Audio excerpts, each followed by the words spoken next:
So, the Nintendo Switch 2 was revealed yesterday, and let me tell you, it was a pretty great day to be a Nintendo fan. We got so many new and exciting games, but you probably might have skipped over the fact that Nintendo has not revealed the prices. Or maybe you do know what the prices are and you're just here because, hey, you like watching these videos. Thank you so much. But, anyways. The Nintendo Switch 2 has a pretty alarming price. Alright, so to get your hands on a Nintendo Switch 2, just a regular plain Nintendo Switch without any Mario Kart or nothing, it's going to cost you $450 USD or $630 Canadian. Now, if you wanted to get your hands on Mario Kart with that, you could essentially save $30 and that would make it $500 American or about $700 Canadian. Now, this is where the things start to align to a pretty hard on the bank account type thing. So, you see, once you get your hands on the game, let's just say that you didn't want to buy Mario Kart, you don't like digital games, all right? So you do what I'm probably going to do and you buy the Nintendo Switch first for about $450 American or 630 Canadian. You buy that first. And then you decide, you know what, I want a physical copy of the game. So you go out and buy yourself a physical copy. Yeah, well, the base digital game is actually cheaper than a physical game. Now, let me tell you where the physical games are kind of scummy. Okay, so the digital game is $80 American and $100 Canadian. The physical game there is $90 American and $110 Canadian. Now, this is not where everything starts to align, all right? So, once you buy yourself a physical game, you technically don't own the physical game because when you put in your Nintendo Switch, it's not going to be like the game is actually on the cartridge. It's just going to be kind of like a little download code or like a little download key. That's actually officially what Nintendo calls them right here. Yeah, so it's a download key. Now, what a download key essentially allows you to do is when you put the game inside your Nintendo Switch, it's just gonna prompt you to, hey, there you go, you get your digital game. You get a physical cartridge, you get a physical case, but you're pretty much paying for a digital game. So I don't understand really why the cartridge itself is more expensive than a digital game, but yeah, no, we're gonna have to figure this out. All right.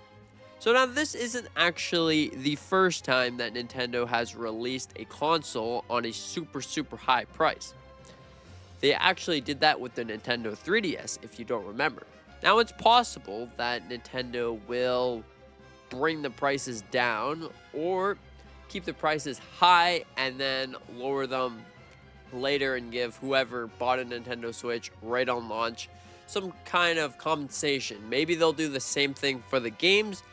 I hope this is the case that they bring down the prices maybe to the regular prices or the prices, the standard prices that are about $90 Canadian and $70 I'm pretty sure, $70 American.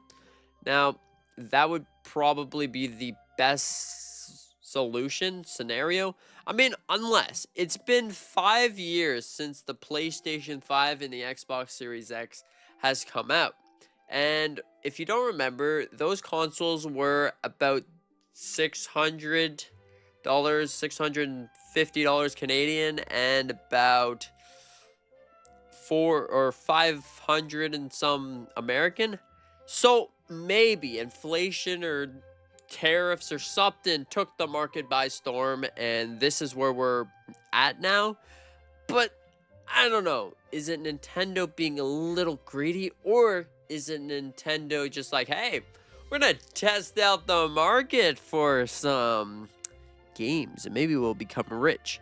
Now, they've sold millions of Nintendo Switches, and the hardware is definitely a big step up from the Nintendo Switch. Instead of 30 frames per second, we jumped from 30, we completely skipped over 60, didn't go to 90, and went straight to 120. So the hardware and what you're paying for is there.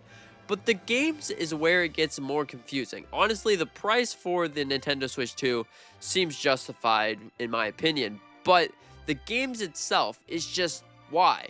Bring back the physical games, the entire cartridge, because what if you like Nintendo because you're living out in the middle of nowhere and you don't have any internet and you just want to get a game and plop it in your Switch or something.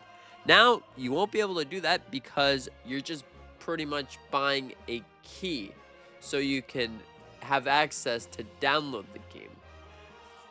I don't know. It's something that we're either going to have to learn to deal with, or Nintendo is just not thinking straight at the moment. But I will say, the Nintendo Direct and pretty much everything to do with the Nintendo Switch is looking pretty good. There's so many things. Donkey Kong Bonanza looks so good. Mario Kart 9 looks amazing. Also, the GameCube looks pretty good. The upgrades. Alright, that's another thing let's talk about. The prices for the upgrades are not officially revealed yet, but if you do some cross-reference from the ones from Japan, it's about 1,000 yen, which is about $10 American, and then I would say maybe 15 Canadian. That's about the price that you will be looking to pay for The Legend of Zelda and also Tears of the Kingdom, the upgrades. And then for Kirby, it's going to be about $20 American. So, you're just going to look at that and you'll be like, all right, those are the upgrades. You'll also be seeing some free upgrades, so that's really interesting. Pokemon Scarlet and Violet, that's a good thing. They're getting some free upgrade. This is hopefully going to bring the frame rate up and make it look better than it already is, because it's in a list of Nintendo's games that are going to get some kind of upgrade and boost with Nintendo Switch 2 power. So yeah, overall, this is pretty much the future of Nintendo, but overall, I'm still really excited for the Nintendo Switch 2. All the games and everything leading up to this console is amazing. The only thing that is kind of scary is the prices. You might break your bank account, but you gotta balance it. You gotta be like, am I really wanting to break my bank account for a nice gaming session, or do I just hold off? I got my Nintendo Switch, and there'll still be a couple games releasing for this. Pokemon Legends ZA, Metroid Prime 4, and a couple other games. So yeah, what do you think about this? Do you think that Nintendo has went a little too far with their prices and the digital game thing? Or do you think, this is something truly special, Or do you think something completely different? Let me know what you think about all of this Nintendo nonsense and the prices for Nintendo Switch 2. I'm really excited for Nintendo Switch 2. I just hope that, we kind of balance things out. The price, the performance, and what you're getting, what you're paying for, all the accessories, maybe even out.